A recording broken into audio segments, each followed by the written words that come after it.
The shuttle slowed as it entered the thin blue clouds of Capricorn. From the window, the planet looked calm, almost gentle, soft rings of light wrapped around the horizon, and cities floated like quiet islands. Evan Holy sat still in his seat and reminded himself why he was here. New planet, new job, clean start. He had signed a 5-year contract with the Interstellar Survey course. The work was simple on paper: maintain sensors, log data, and report changes in the local environment. No combat, no politics, no drama. That was what they promised. When the shuttle landed, the calm feeling faded. A voice filled the cabin, flat and formal. "Welcome to Residential Zone Theta. Please follow local regulations without exception." The words "without exception" stayed in Evan's mind longer than the rest. The terminal was quiet, too quiet. No crowds, no noise, no signs written for humans, only symbols that glowed faintly on the walls, shifting shapes that made his eyes ache if he stared too long. A single official waited near the exit, tall, blue-skinned, and expressionless. "You are the human resident," the official said, not as a question. "Yes," Evan replied, keeping his voice steady. "Your housing unit is prepared. You will live alone, follow the neighborhood rules." "What rules?" Evan asked. The official paused for a moment. "You will learn them by observing." That answer did not help. A small transport pod carried Evan to his assigned home. The buildings were smooth and curved, grown rather than built. No doors were visible until the pod stopped and the wall opened like water parting. Inside, the house was clean, fully stocked, and silent. Too perfect. Evan placed his bag down and activated the welcome screen. A list appeared. No loud sounds during rest cycles. No entering neighboring units unless invited. No physical contact without consent. No questions about personal origin. No sudden movements during communal hours. He frowned. Communal hours for what? And why did so many rules feel like warnings? That was when he noticed the neighborhood. Through the wide front window, he saw other houses lining the curved street. Doors opened one by one. Figures stepped outside. They were all women, at least, they looked like women. Tall, graceful, different skin tones. Some with glowing eyes. Some with faint markings along their necks and arms. They moved with calm confidence, like they knew exactly where they belonged. Every single one of them turned toward Evan's window at the same time. Not aggressively, not friendly either, just aware. Evan's breath slowed. This was not mentioned in the briefing. No mixed species housing, no families. No males in sight, just him and them. One of the neighbors stepped closer to his window. She did not wave. She did not smile. She simply studied him. Like a puzzle she had solved before, Evan raised his hand slowly, unsure if greeting was allowed. She tilted her head, then walked away without a word. The others followed, returning to their homes in silence. That night, Evan could not sleep. The house lights dimmed on their own, matching the planet's slow dusk. Outside, soft lights glowed along the paths. He lay awake, listening. There were sounds, not voices, not footsteps, a low hum, like energy moving through the ground. Sometimes it felt like the neighborhood was breathing, at exactly the same time every cycle. The hum stopped. Silence followed, heavy and complete. Then the lights in every neighboring house went dark together. Evan checked his console. No alerts, no warnings, no explanations, only one new message. Status note: human resident, detected by all local units. Detected, not welcomed, not greeted. The next morning, Evan stepped outside carefully. Communal hour. According to the schedule, the neighbors were already there, standing in small groups. They spoke softly in a language that flowed like music. When Evan appeared, the conversation stopped. One of them finally spoke to him. "Human," she said calmly. "Yes," Evan replied. "You live here now?" "Yes." She studied his face, then nodded. "Observe more than you speak," she said. "It is safer." Before Evan could ask why, she turned away. The others followed, leaving him alone again as the day went on. Evan noticed something else. The neighbors watched everything. How he walked, how he handled tools, how he reacted to silence. They did not interfere. They did not help. They simply watched. By the end of the cycle, Evan understood one thing clearly. This planet was not hostile, but it was not kind either. It was testing him, quietly, patiently. He sat inside his house as the lights dimmed again, recording his first report. Arrival successful, he said. Environment stable. He hesitated, then added. Social conditions unknown. Recommend caution. Outside, unseen by him. Several neighbors paused near his home. Their eyes glowed. Faintly in the dark, the human had arrived, and the observation had begun. Before the next part begins, if you enjoy slow-burn sci-fi stories like this, consider subscribing to the channel for more human-first science fiction journeys. Evan did not know it yet, but this quiet neighborhood would soon learn something important. Humans were not loud, they were not flashy, but once tested, they did not break easily. Evan noticed the pattern on the third day. Every neighbor was female, not one male voice, not one male shape, not even a hint of mixed families. At first, he thought it was coincidence, then curiosity, then concern. During communal hours, the women gathered again. They stood at equal distance from each other, no one too close, no one too far. Their movements were smooth and controlled, like they followed an invisible rhythm. Evan stayed near his doorway, remembering the warning. Observe more than you speak. He watched how they interacted. No touching, no laughter, only calm exchanges and brief eye contact. When one spoke, the others listened fully. No interruptions, no raised voices. Power here did not come from volume. It came from certainty. Evan took a step forward by mistake.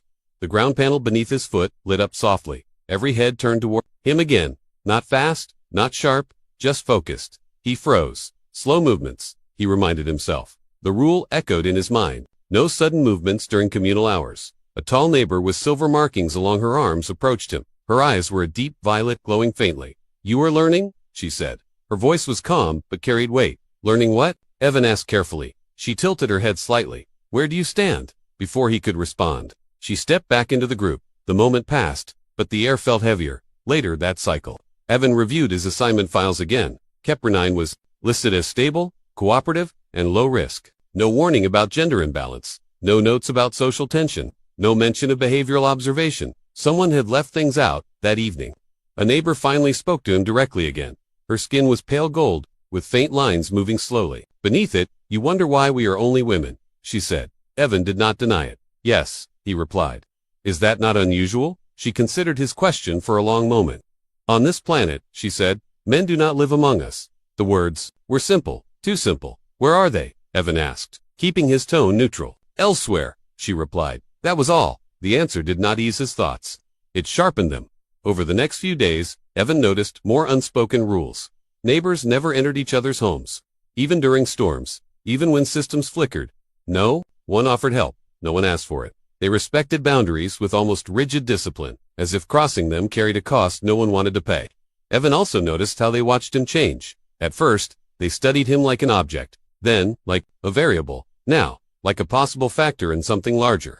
When he used human tools, their eyes followed closely. When he adjusted a sensor faster than expected, they exchanged brief looks. When he stayed calm during a power fluctuation, a few lingered longer than before. Still, no praise, no reaction, only attention. The danger was not obvious. There were no threats, no weapons drawn, no warnings spoken aloud. The danger was quiet. It lived in pauses, in what was not said, in how every neighbor always seemed ready. One night, Evan woke suddenly, not from sound, but from the absence of it. The hum beneath the ground was gone again, but, this time, it did not return. He checked his console. System normal, environment stable, yet his instincts told him something was wrong. Through the window, he saw shadows moving between houses. Not fast, not slow, purposeful. He opened the door slightly, just enough to see. The neighbors stood in a wide circle, their eyes glowing brighter than before, focused inward, not on him.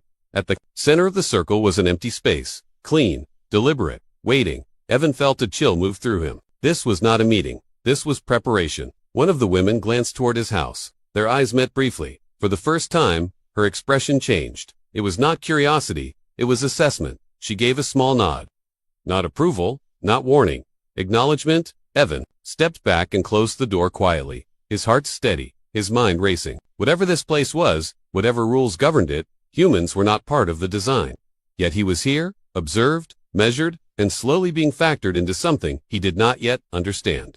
As the lights dimmed again, Evan recorded his next report. Neighbors? Cooperative but guarded, he said. Social structure, incomplete. Possible risk factors, unidentified. He paused, then added one final line. Recommend continued observation. From both sides, outside. The circle broke apart. The women returned to their homes in silence. The empty space remained, waiting, by the fourth cycle.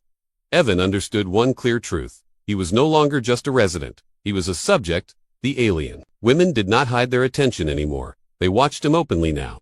From doorways, from upper platforms, from behind translucent walls that bent light but did not fully block it. They did not stare with emotion. No anger, no fear, only focus. To them, Evan was not a threat. Not yet, in their quiet way. They had already decided something about humans. Humans were fragile. Humans were short-lived. Humans survive by noise, numbers, and tools. Evan sensed this not from words, but from behavior. When he walked past them, they did not move aside. They expected him to adjust. And he did, calmly. When equipment failed in the street grid, they repaired it without asking his help. They assumed he could not assist, and he did not interrupt. This was the observation phase, and Evan chose silence as his shield. Each morning, he followed the same routine. Check sensors, log atmospheric drift, inspect energy nodes. Nothing dramatic, nothing flashy. The neighbors watched closely. They measured how long his hands shook under strain, how fast he recovered from fatigue, how often he paused to think instead of act. They saw his limitations first, his slower movement, his softer body, his need for rest. Cycles more often than theirs. To them, strength meant endurance, without pause, emotionless control, perfect balance. Humans did not fit that image. Evan realized something else. They did not value adaptability. They valued stability. A human adjusted, learned, changed behavior based on risk. To the neighbors, change meant weakness. If you had to adapt, it meant you were not designed well enough. Evan kept this thought to himself. He stored it away, like a tool not yet needed. One cycle. During communal hours, an object fell from an upper platform, a small energy cell. It shattered on the ground between Evan and two neighbors. Evan stepped back instantly, hands open, body angled. Away, the neighbors did not move. They watched, waiting. Evan understood the test immediately. If he panicked, he confirmed weakness. If he rushed forward, he broke rules. So he did neither. He waited, counted his breathing, then calmly activated his wrist console and neutralized the energy leak from a distance. The women exchanged subtle glances, not impressed, but curious. He had solved the problem without entering their space, without speed, without force. That was not expected. Later, Evan noticed something new, the way they spoke about him. Not directly, never directly, but he caught fragments. Translated phrases from the ambient language filter: soft frame, unarmored, limited lifespan, emotion reactive, weak. That was the conclusion, forming quietly among them.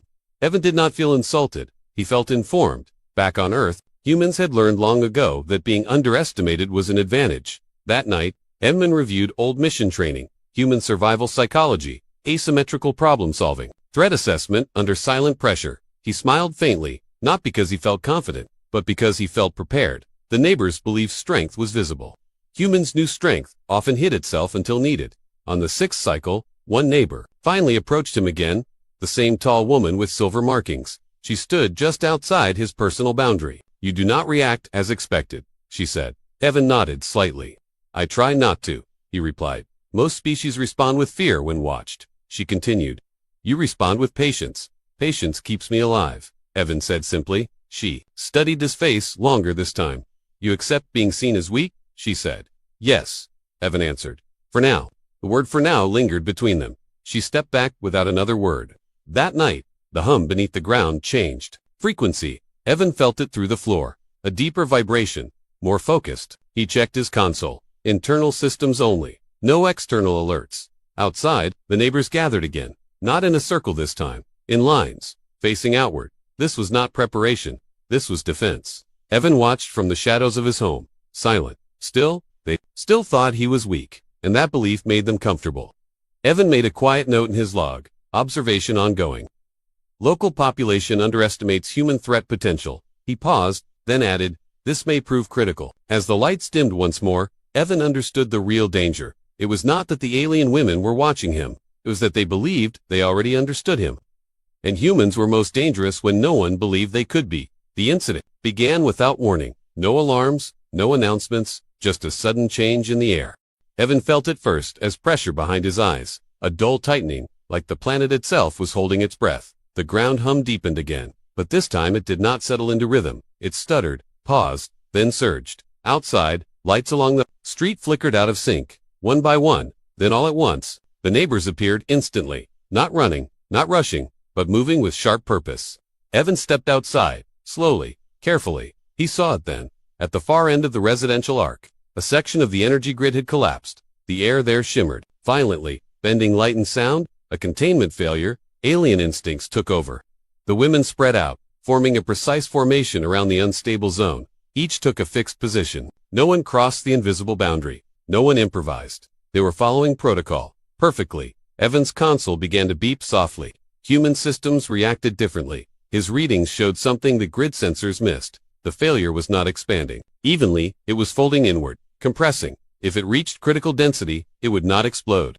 It would implode, taking everything nearby with it, including several homes. Evan realized the danger before the neighbors did.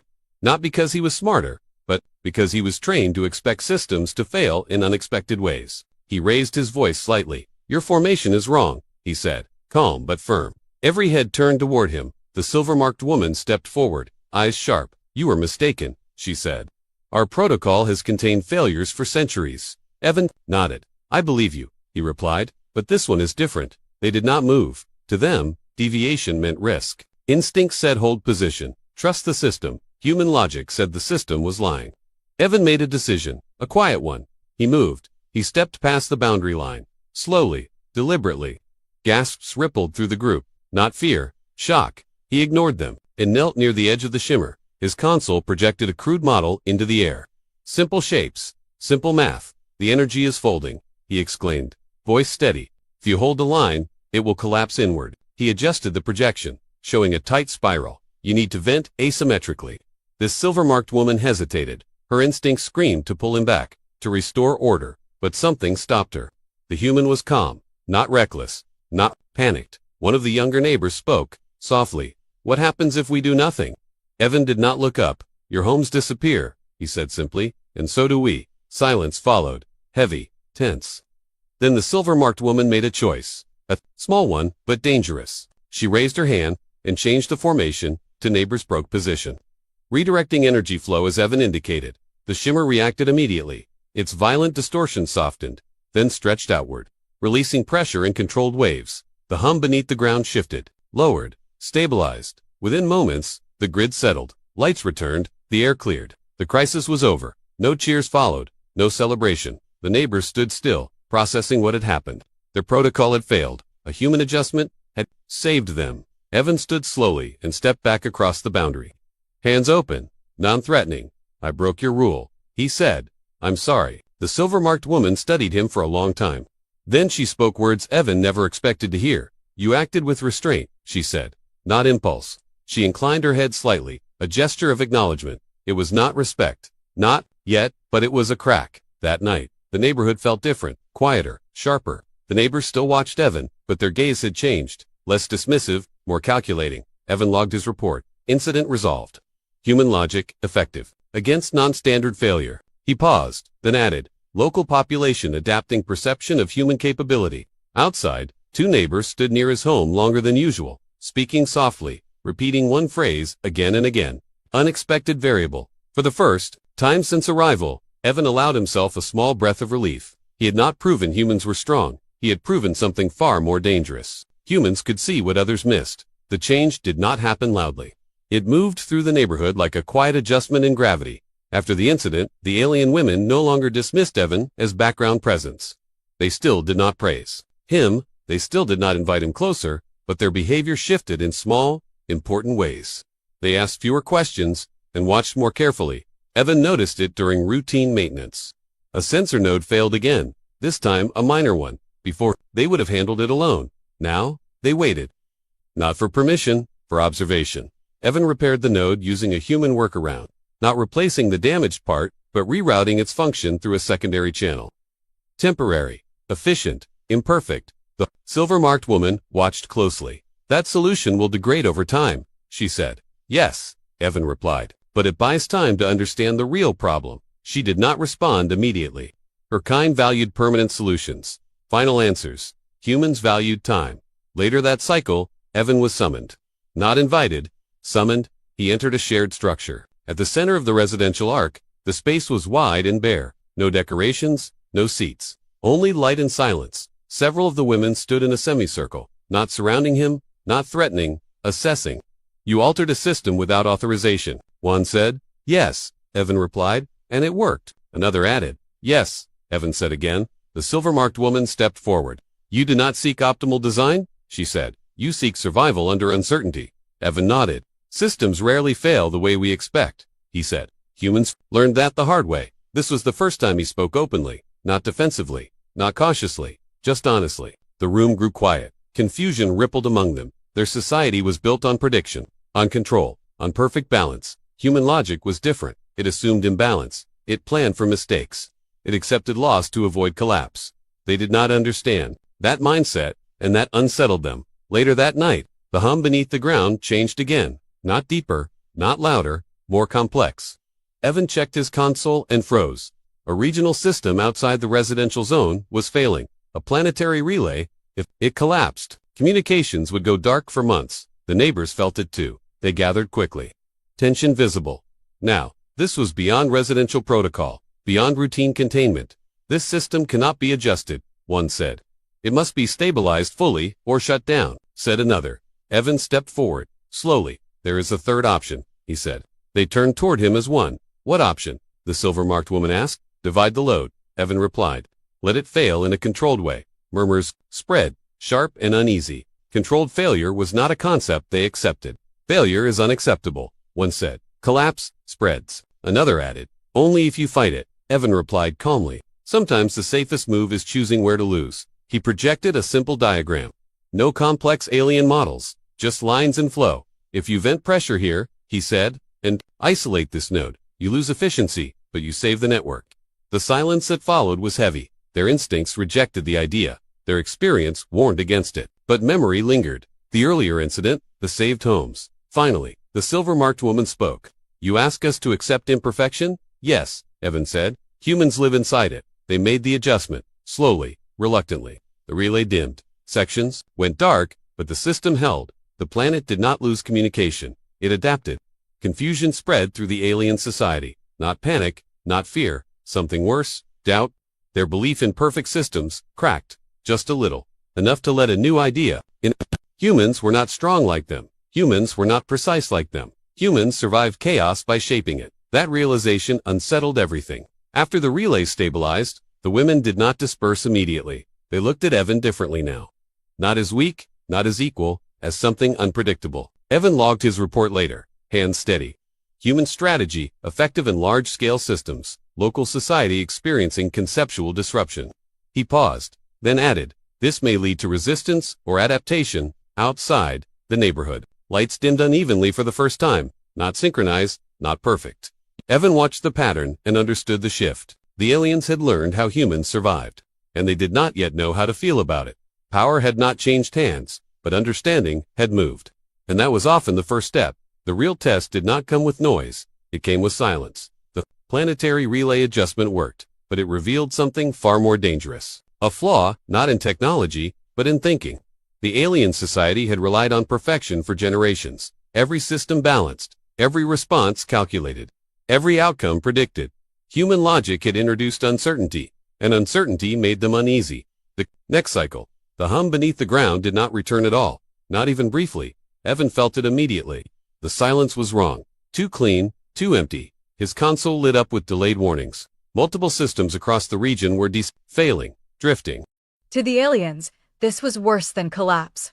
A system that drifted could not be controlled. The neighbors gathered faster than ever before. Their calm was still there, but tension now lived beneath it. This state cannot continue, one of them said. Our balance is degrading, another added. Evan stood among them, not separate anymore. Still quiet, still careful. You are trying to force the system back into order, he said. That will break it. The silver-marked woman looked at him steadily. Then what do humans do? She asked. Her voice held no challenge now, only need. Evan took a slow breath. We stop forcing control, he said. We guide it. Confusion spread through the group. Guide without control sounded like weakness to them. Evan activated his console again. But this time, he did not project data. He showed history. Images from human records. Storms diverted. Networks rerouted. Cities surviving disasters not by resisting them, but by adapting around them. We don't dominate chaos, Evan said calmly. We listen to it. No shouting. No command. Just truth. One system node suddenly spiked. Energy surged unpredictably. Several neighbors moved instinctively to shut it down. Evan raised one hand. Slowly. Deliberately. Wait, he said. Not loud. Not urgent. They froze. Not because he ordered them, but because he had been right before. Evan adjusted the node's parameters gently, letting it release pressure in small pulses, not fixing it, letting it breathe. The spike softened, then settled. The neighbors watched closely. Their instincts screamed to act faster, stronger. But Evan's calm changed the room. His control did not come from authority. It came from understanding. "This is your mistake," Evan said softly. "You believe strength is holding everything still." He looked at them one by one. "Human strength is knowing what can move without breaking." The silver-marked woman stepped forward. Her posture changed. Less rigid. More open. "You accept instability," she said. "Yes," Evan replied. "Because it is honest." Something shifted then. Not in the systems. In their minds. They began to see the pattern. Humans survived not because they were strongest, but because they adapted faster than fear. The desynchronization slowed. Not because it was forced back into balance, but because it found a new one. The neighborhood lights returned. Not perfectly aligned, but stable. No alarm sounded. No victory was announced. The alien women stood quietly, absorbing what had happened. Their society had always believed dominance meant control. Humans showed them dominance could be calm, patient, unyielding without aggression. The silver-marked woman inclined her head again. This time deeper. "This changes how we see you," she said. Evan nodded. "It changes how you see yourselves too," he replied. That night, Evan logged his report. Human adaptive strategy validated. Local population reevaluating core assumptions. He paused, then added, "Humanity's strength lies in calm decision-making under uncertainty." Outside, the neighbors no longer avoided his home. They did not surround it either. They stood nearby. Not watching. Learning. For the first time since arriving, Evan felt no danger in the silence. The HFY moment was not loud. Not dramatic. Not violent. It was the moment an entire alien society realized. Humans did not need to overpower others to lead. They only needed to understand what others feared and move calmly through it. The new balance did not arrive in a single moment. It formed slowly, like light returning after a long eclipse. The systems across Kepri 9 stabilized into patterns no one had designed. Not perfect, not rigid, but alive. The alien women studied the results carefully. They did not rush to restore old order. They did not reject the change either. For the first time in generations, they waited. Evan remained quiet during this phase. He fixed what he was asked to fix, observed what needed watching, and said nothing more than required. That silence mattered. The neighbors noticed that he did not push for influence. He did not demand authority. He did not claim credit. He allowed them to reach conclusions on their own. One cycle later, the silver-marked woman approached his home. Not during communal hours. Not as part of a group. Alone. This alone was a signal. "You altered our path," she said, standing at a respectful distance. "Yes," Evan replied. "But you chose to walk it." She considered his words. "Our society believed strength meant control," she said. "We believed calm was obedience." And now, Evan asked. "And now we see calm can be command," she replied. That was the moment Evan understood the danger had passed. Soon after, representatives from outside the residential zone arrived. Observers, planners, system minds. They spoke with careful precision. And listened more than they spoke. Evan was invited to sit among them. Not below. Not above. Beside.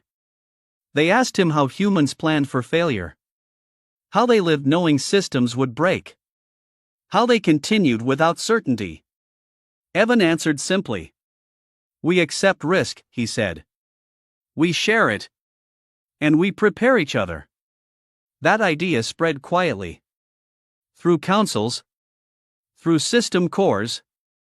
Through cultural memory. The alien women did not become human. They did not abandon their ways.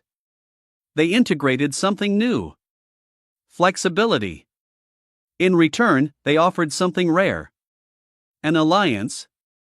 Not written in law, not sealed by command, but understood. Humans would help guide systems under uncertainty. The aliens would provide stability where possible, each covering the other's weakness without shame. Evan returned home that night under a sky brighter than before. The lights no longer dimmed in perfect unison. They pulsed gently, like a living heartbeat. He recorded his final report. "Mission status complete," he said. "Local society stable. Alliance established through mutual respect." He paused longer than usual, then added, "Humans effective not through dominance, but presence." Outside, the neighbors gathered again. Not to watch him, not to test him, but to stand with him. The silver-marked woman spoke one last time. "Your species does not shout," she said. "You do not threaten. You do not force." Evan looked around at the quiet street. At the homes still standing. At the systems still running. "We don't need to," he replied. That was the lesson Kepri 9 would remember. Humans were not loud. They were not the strongest. They were not the fastest. But they were unstoppable. Because they adapted. Because they stayed calm. Because they moved forward while others froze. As Evan stepped back into his home, the planet continued its steady rhythm. No longer perfect, but resilient. And somewhere deep in the system logs of an alien world,